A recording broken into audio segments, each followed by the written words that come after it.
पाप तो हो गया, बुहारी लगा रहे हैं, झाड़ू लगा रहे हैं, और चींटियों का रेला जा रहा है, कीड़ों का झुंड चला जा रहा है। हमने मारा झाड़ू और वो तितर बितर हो गए, 2 चार तो मर ही जाते हैं। मारना चाह नहीं रहे लेकिन मर गए। इस प्रकार अनेकों प्रकार के जीवों को हम अनजाने में ही मार देते हैं। और तो और बैठे हैं, एक मच्छर आया शरीर में बैठ गया, खून पीने लगा उस, और हमने चट से मारा वहीं पर उसका। आत्मा तो वैसे ही है, मच्छर ने गलती किया, काटा, वो अलग बात है, वो उसको वो मुक्तेगा, लेकिन हमने मार दिया, उसके प्राण तो ले लिए ना। अब करते हैं, कोई नहीं करता हो तो बताओ। ऐसे पाप जो बन जाते हैं, हे राजन, उन अनजाने में अगर कोई पाप कर्म बन गया हो तो उसको प्रायश्चित करना चाहिए। हम चाह नहीं रहे थे, गलती हो गई, किसी जीव की हत्या हो गई, तो कहते हैं क्या करें, तो कहते हैं उसका प्रायश्चित करना चाहिए। आप भागे भागे पंडित जी के पास गए, पंडित जी बताओ आज से मुझसे ये गलती हो गई और मैं इसको अब कैसे करूं, और तो गलती तो करना चाह नहीं रहा था, सब हो गई, सब हो गई। पंडित जी ने कहा जीवन में ध्यान रखना, दोबारा ऐसी गलती नहीं करना। सो तो नहीं करूंगा महाराज, लेकिन एक बार गलती को इसका कुछ उपाय बताओ। बोले एक काम करो, ब्राह्मण भोजन करा दो। कितने कराना, जैसा पाप हो गया वैसे करा दो, नहीं तो सत्यनारायण पूजन करा दो, नहीं तो मंदिर में दान दे दो। हम लोग मंदिरों में दान कब देने जाते हैं, वैसे सब कुछ सकुशल रहे तो कभी दान नहीं लगती, कभी समय नहीं मिलता। अगर कोई छिपकली कूद जाए सर में, ये कि उड़ने वाला कोई पक्षी अपना मल त्याग करके उस शरीर में पड़ जाए, तो तुरंत दाल चावल आलू प्याज न जाने क्या क्या उसमें लेंगे और किसी ब्राह्मण के यहाँ दे आएंगे। पाप का परिणाम भुगतना हमको, उसको लेके ब्राह्मण को दे आएंगे। अब हमसे हम मुक्त हुए, ब्राह्मण जाएंगे। ब्राह्मण की दान लेने का अधिकारी तभी तक है जब तक वो तप करता है, माला जाप करता है, गायत्री की उपासना करता है, तभी वो पचा पाता है आपका अशुद्ध दान। शुद्ध तो कोई देना नहीं चाहता, शुद्ध दान को दे दे तो ऐसे अशुभ कर्म ही न बने। पर कोई बात नहीं, 5 यज्ञ यदि रोज करते रहे तो अनजाने में किए गए पाप कर्मों का शमन होता है और हमारा कल्याण होता है। और वो कौन कौन से हैं? पहला है कि गौग्रास। हमारे घर में जो भी प्रसाद बनता है, उस प्रसाद का पहली रोटी गौ के लिए निकाली जानी चाहिए। अब बनाता कौन है भोजन? माताएं बनाती हैं। माताओं को खुद से विवेक को जागृत करके रखना चाहिए कि रोटी बनाए, पहली रोटी गौ के लिए निकल गई, और जो बना उसका थोड़ा थोड़ा और रख दो। ठाकुर जी ही भोग लगाते हैं, मान के चलो, गौ के लिए ग्रास निकालना पहला यज्ञ हो गया जी। बहुत बड़े बड़े यज्ञ नहीं, ये बेटी बनाने की जरूरत नहीं है। दूसरा यज्ञ कहते हैं कि 5 आहुति अग्नि में वहीं पर घी और शक्कर मिला करके ऐसे बनाओ और उसी चूल्हे की आग में 5 बार आहुति कर दो भगवान का नाम लेकर। दूसरा यज्ञ हो गया। तीसरा, जहां जीव दिखे, चींटी आदि दिखे, वहां पर कुछ आटा डाल दो, कभी चीनी डाल दो, तो भंडारे का परिणाम मिल जाता है, भंडारे का फल मिल जाता है। पर रोज भंडारा करना होगा नहीं, हम चींटी चला देंगे तो उससे काम नहीं चलेगा। वो तो आपातकालीन व्यवस्था है, रोज का काम है वो। अरे जब कोई ब्राह्मण खिलाने की बारी आई, नहीं नहीं हम तो चींटी में ही चर्चा दाना डाल देंगे, हमारा भंडारा हो जाएगा। तो ये नहीं कहा, अगर आप रोज जो अनजाने में पाप कर्म बना लेते हैं, उनको समन करने के लिए ये व्यवस्था दी गई। मछलियों के पास गए, कभी जलाशय के पास गए, कुछ ऐसा दाना ले गए कि मछलियों को चला दिया, उससे हमारा कल्याण होता है। पक्षियों को दाना डालना ही चाहिए, पक्षियों के लिए गर्मियों के दिनों में पानी की व्यवस्था करनी ही चाहिए। ये भी उन 5 यज्ञों में आते हैं। और अंतिम घर में कोई कैसा भी व्यक्ति क्यों ना आया हो, उसे कम से कम आसन देकर कुशल क्षेम पूछकर उसका परिचय जानकर और उसे एक गिलास पानी पिलाना ही चाहिए। कुछ खाने को हो सो देना ही चाहिए। ये अतिथि सत्कार कहलाता है। अतिथि का मतलब क्या है? यस्य अतिथि नास्ति सा अतिथि। वो परिचित है अथवा अपरिचित है, ये बात की बात है। पर अगर हमारे घर में आया है, गृहस्थ एक मंदिर है और उस मंदिर में आए हुए को कभी खाली लौटाना नहीं चाहिए। कोई सवेरे सवेरे कोई भिक्षा मांगने के लिए आ गया, नहीं चलो चलो चलो अभी टाइम नहीं है, दूर हो, अगले घर में जाओ। अरे भैया प्रेम से बोलो, है तो दे दो, नहीं है तो हाथ जोड़ दो। पर नहीं है तब हाथ जोड़ दो, है तो भी हाथ जोड़ दो, ऐसा नहीं कहते। तुमने तो और चार उड़ाने और सुना दिए।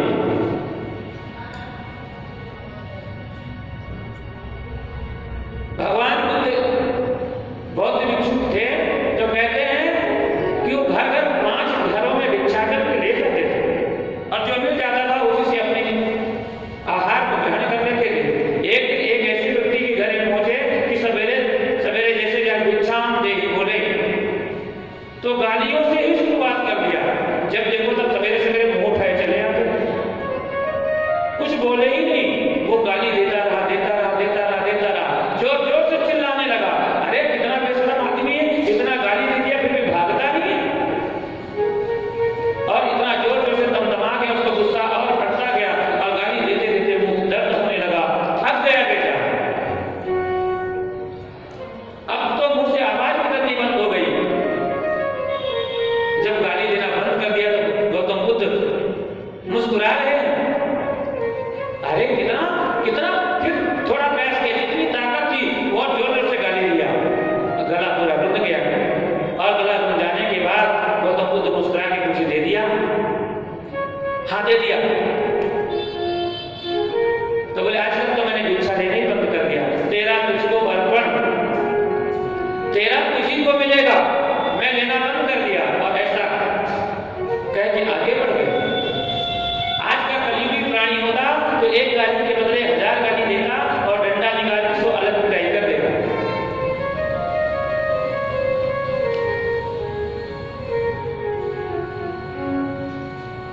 गौतम बुद्ध आगे बढ़ गए। वो आदमी चक्कर खा के पीछे पीछे लग गया और कहते हैं भिक्षुक बन गया। संत का जब दर्शन होता है तो जीवन में परिवर्तन हो जाता है। इसलिए हमें 5 प्रकार की ये करने ही चाहिए। हे राजन, नरकों की कथा में सुंदर कुंभीपाक नरक का वर्णन किया। नरकों में जाने से बचना है तो हमको सत्कर्म करना ही चाहिए। और तो और कुछ ना हो सके तो भगवान नाम का आश्रय लेना चाहिए, भगवान नाम जपना चाहिए। भगवान नाम जपते जपते अगर किसी के अंतिम समय में भगवान नाम स्मरण में आ गया तो उसका जीवन धन्य हो जाता है। भगवान सुखदेव कहते हैं राजन,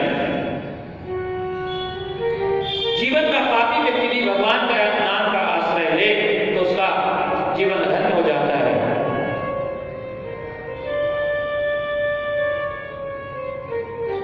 ऐसी ही मैं दिव्य कथा तुम्हें सुनाने जा रहा हूं कि कान्य कुंचेत जग कश्चित दासी पतिर अजामिलः नाम्ना नष्ट सदाचारो दास्या संसर्ग दूषिता। कि कान्य कुंचेत जग कश्चित दासी पतिर अजामिलः नाम्ना नष्ट सदाचारो दास्या संसर्ग दूषितः। कान्यकुब्ज गोत्री एक सुंदर ब्राह्मण परिवार में, एक बड़ा सुंदर ब्राह्मण परिवार था। उसमें एक बच्चे ने जन्म लिया और जन्म लेकर संस्कार ब्राह्मण के अनुसार उसके संस्कार किए गए। एक तो कभी विवाह के संस्कार हुए और वो ब्राह्मण वृत्ति करते हुए अपने जीवन को व्यतीत कर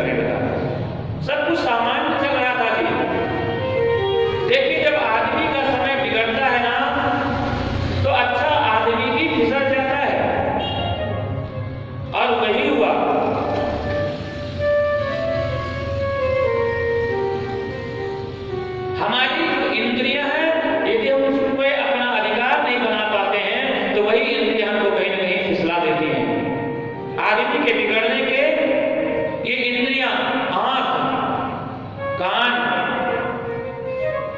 दो ही रास्ते हैं। आंख से गंदी चीज देखोगे तो काम प्रवेश करेगा, कान से गंदी बातों को सुनोगे तो काम प्रवेश करेगा।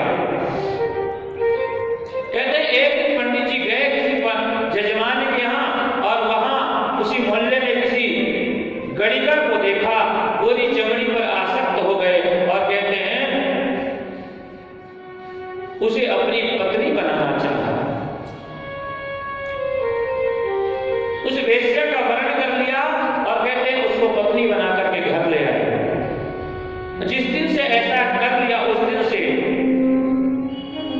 बात बिगड़ गई। जो जजमान थे जिनको पता चलने लगा वो उस पंडित जी को बुलाना धीरे धीरे कम कर दिया। जो पूजा पाठ भजन करते थे वो भी धीरे धीरे समाप्त होने लगा और एक ऐसी स्थिति आई कि अब उस गणिका के तो दिनों दिन आवश्यकताएं बढ़ने लगी।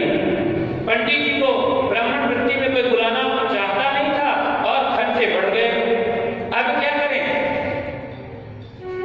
तो बताते हैं कि हे राजन, वह जो अच्छा खासा ब्राह्मण वृत्ति में अपना जीवन व्यतीत करता था वही ब्राह्मण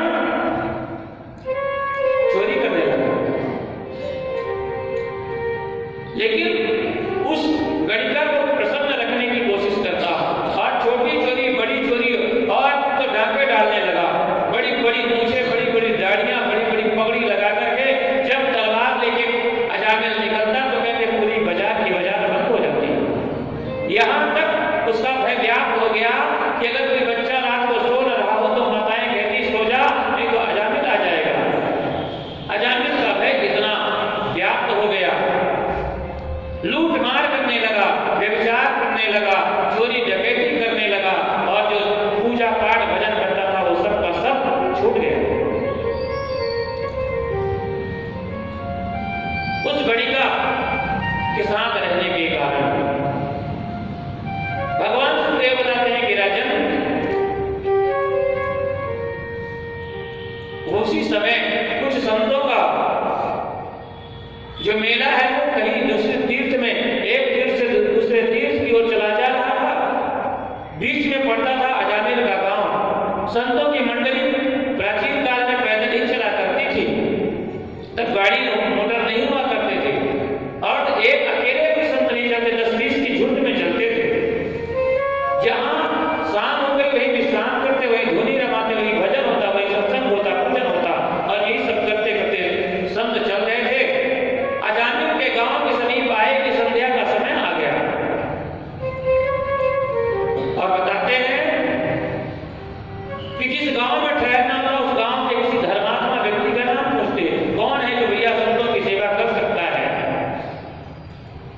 तो कहते मार्ग पर खड़ा था कोई एक दुष्ट व्यक्ति, जिससे संतों ने पूछ लिया भैया तुम्हारे गांव में सबसे धर्मात्मा व्यक्ति कौन है, नाम बताओ। हम संत वृंदावन की ओर चले जा रहे हैं, शाम हो गई, हमको विश्राम करना है।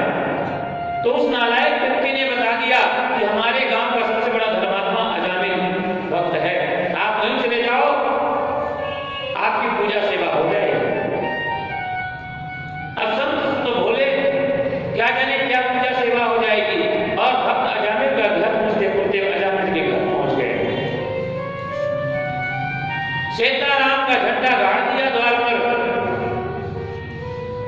कहां हो भक्त अजामिल, संत पधारे हैं, घर से बाहर निकलो, हम 20-25 मूर्ति हैं, आज यही विश्राम करेंगे, यही धुनी रमेगी, यही भगवान का भजन होगा। अजामिल घर पर नहीं था। संतों की आवाज सुनकर उसकी पत्नी वही गणिका बाहर निकलकर आई, देखा कि संत पधारे हैं, संतों की आवाज को सुना, उसके पूर्व जन्म के पुण्य उदित हो गए हो मानो, आंखों में आंसू आ गए और हाथ जोड़ करके रोती हुई बोली बाबा आपको जिसने भी भेजा है गलत जगह पर, गलत पते पर भेज दिया है। हम इतने शुद्ध नहीं है, इतने पवित्र नहीं है कि हम आपको अपने हाथ का एक गिलास जल भी अर्पण कर सके। संत बोले बेटी चिंता की कोई बात नहीं है, हम आगे चले जाएंगे, कहीं और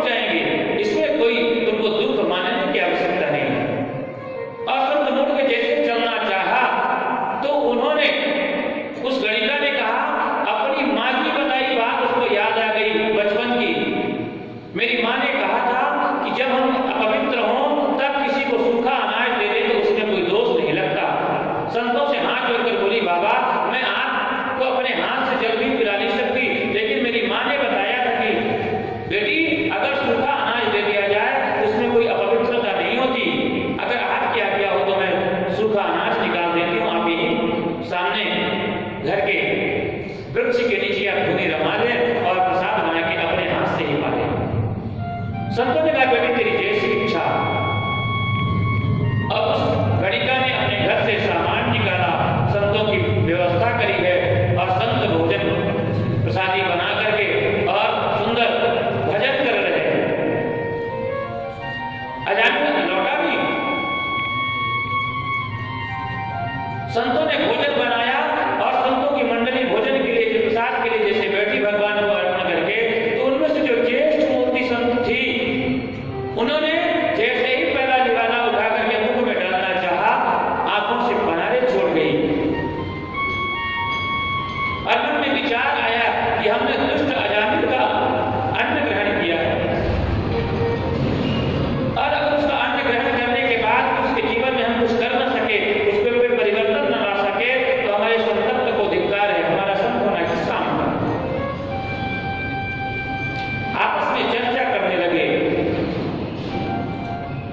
किसी ने कहा बाबा उसको आप कोई मंत्र बता दो, मंत्र का जाप किया करेगा। किसी ने कहा गायत्री मंत्र जपेगा तो ठीक होगा। किसी ने कहा महामृत्युंजय मंत्र जपेगा तो ठीक होगा। अरे किसी ने कहा बाबा उसको कुछ नहीं तो सुंदरकांड कम से कम करने को बोल दो। बाबा ने कहा नहीं करेगा, वो तो लंका ही कांड करेगा जब करेगा।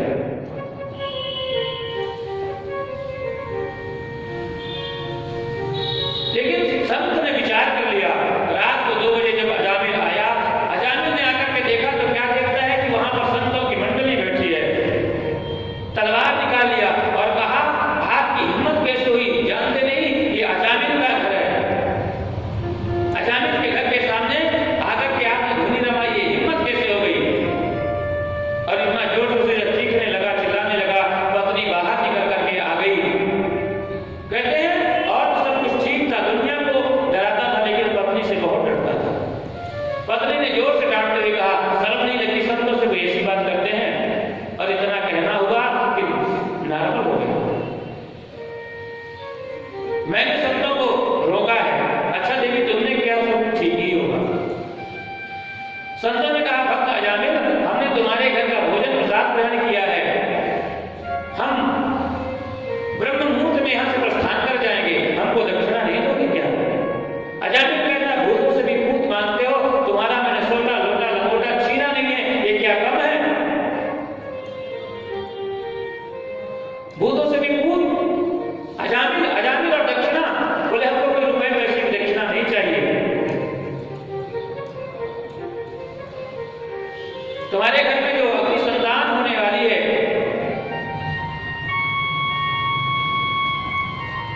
उसका नाम नारायण रखो। बोले नहीं रखूंगा, ये पुराना सा लगता है, कुछ नया नाम सोच के रखूंगा। बट पत्नी ने फिर डांट लगाई और अजामिल मान गया उस बात को। पुत्र का नाम नारायण रखना स्वीकार कर लिया। संत वहां से विदा हो गए, आगे बढ़ गए। जब संतान हुई तो नारायण पुत्र का नाम रखा गया। अब अजामिल उस पुत्र मोह में फंस गया जी। जब जिधर भी जाता भागता दौड़ता खेलता कूदता उसको नारायण बेटा नारायण कहाँ गए, बेटा नारायण क्या कर रहे हो, चलो मेरे साथ बाजार घूम के आएंगे, नारायण तुम कहाँ गए। और नारायण नारायण कहते कहते दिन भर में न चाहते हुए भी भगवान का 10, 20, 50 बार वो नाम ले लेता। हमारे देश में भी एक नारायण जी, हम लोग भी बिना जपे ही जपते रहते हैं नारायण नारायण। तो पहले के नाम जो रखाए जाते थे बड़े सोच विचार करके रखाए जाते थे।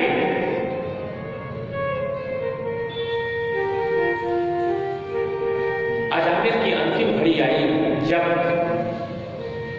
यमराज के दूत पाप तो खूब किया था, यमराज के दूत आकर के और उसके गले में फंदा डालने लगे।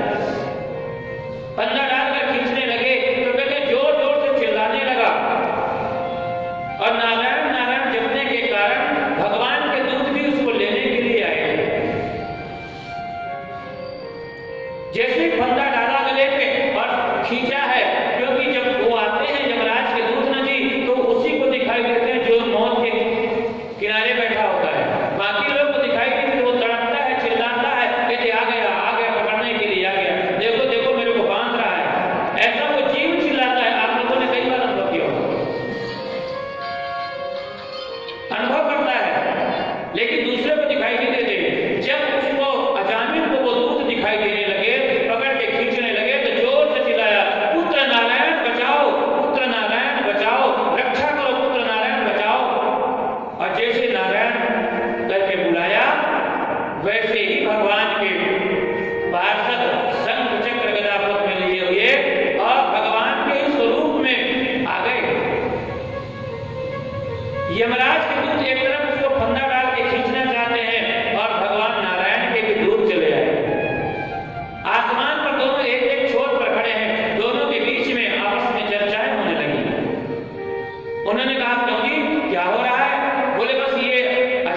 इसको आप नरक नहीं ले जा सकते।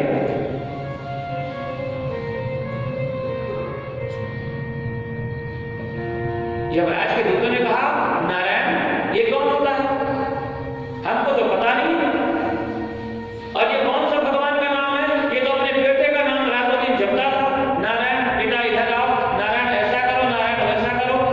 लो जी, ये तो कोई भगवान का नाम नहीं जपा है, ये तो केवल और केवल अपने पुत्र को बुलाया है। भगवान के पार्षद समझाते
इस प्रकार उन देवदूतों ने यमराज के दूतों को समझाया, वो लौटकर चले गए। यमराज ने परिचय कराया कि जो कथा में बैठकर कथा श्रवण करे उसे नरक में जाना नहीं पड़ता, जो भगवान का पूजन करे उसे नरक में जाना नहीं पड़ता। और किसी भी तरीके से भगवान का नाम जपा जाए उससे कल्याण ही होता है। उल्टा नाम जपत जग जाना, वाल्मीकि में ब्रह्म समाना। राम का नाम लेना भी नहीं आता था, मरा मरा जग करके भी ब्रह्मत्व को प्राप्त किया। कल आप कथा श्रवण कर रहे थे, ध्रुव जी महाराज ने कोई भगवान को प्रसन्न करने के लिए ग्लानि में हमारे अपने आत्मखिन्नता के कारण भगवान का नाम जपा और भगवान को प्राप्त किया।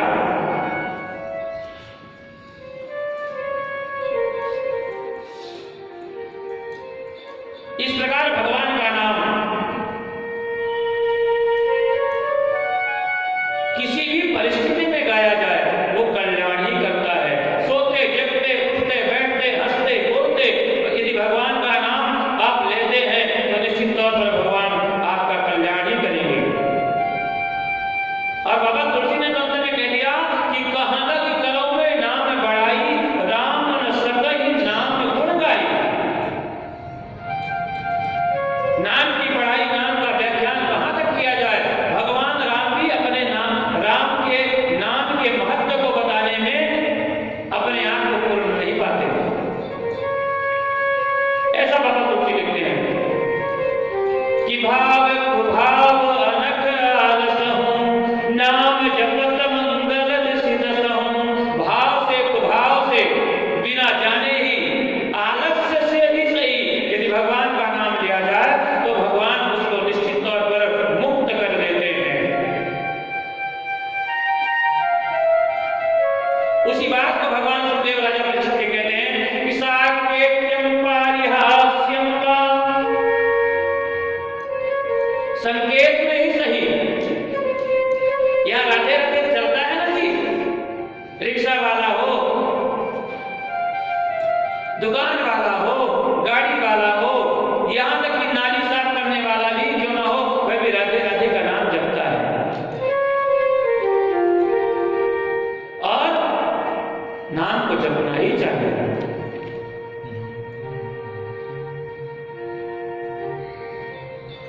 और नाम जपोगे तो निश्चित तौर पर कल्याण होगा। उसी का उदाहरण दिया है और कहते हैं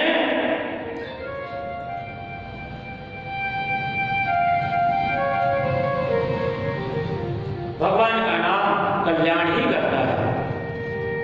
संकेत में, उपहास में, किसी को ताने देते हुए भी अगर आप भगवान के किसी नाम का उच्चारण करते हैं तो आपका कल्याण